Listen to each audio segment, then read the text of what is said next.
Hello and welcome to 3 Minutes with Newman. This is Father Juan Velez. The saints are God's athletes.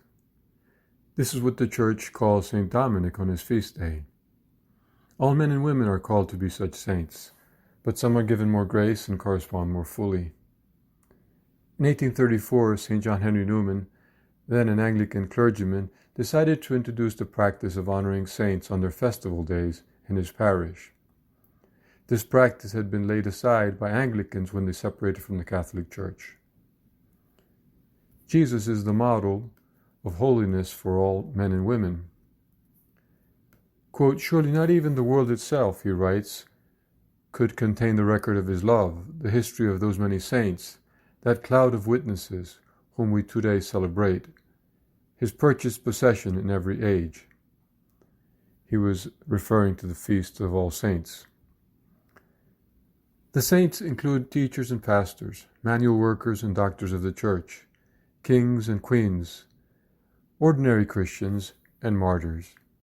Sadly, the abuse of their feasts led to eliminating most of their feast days among Protestants. Newman explains the reason why saints' days fell into disuse in England.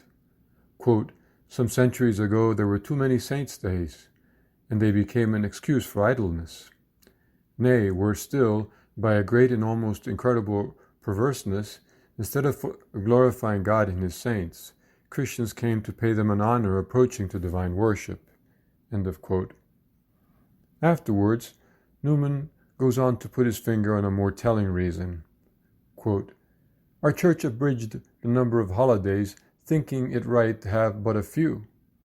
But we account any as too much. For taking us as a nation, we are bent on gain." End of quote.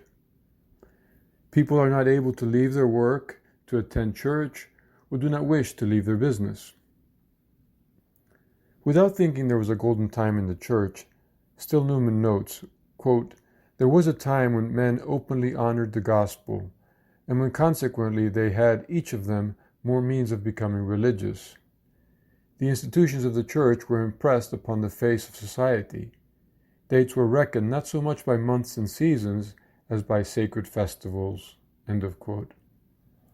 He recounts how there was a time when churches were open all day so people could stop in to pray, and services were held at different hours so that many more could benefit from them. Some of us can also remember other times when this was the case.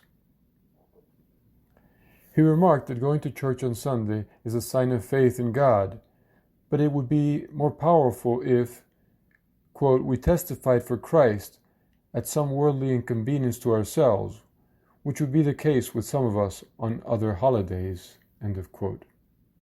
That is, foregoing some material gain for ourselves or putting ourselves to some extra work.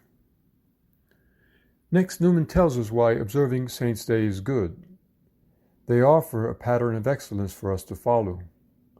The pattern is actually Christ, and Newman beautifully expresses this truth thus, quote, "His faithful servants lead us on towards him and confirm and diversify his pattern." End of quote.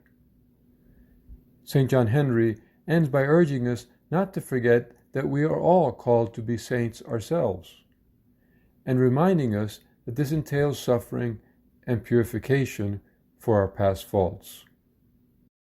Of note to the listener, my children's book on the life of St. John Henry Newman has just been released by Scepter Publishers. It is titled Brave Leader, Big Heart, Adventures with St. John Henry Newman.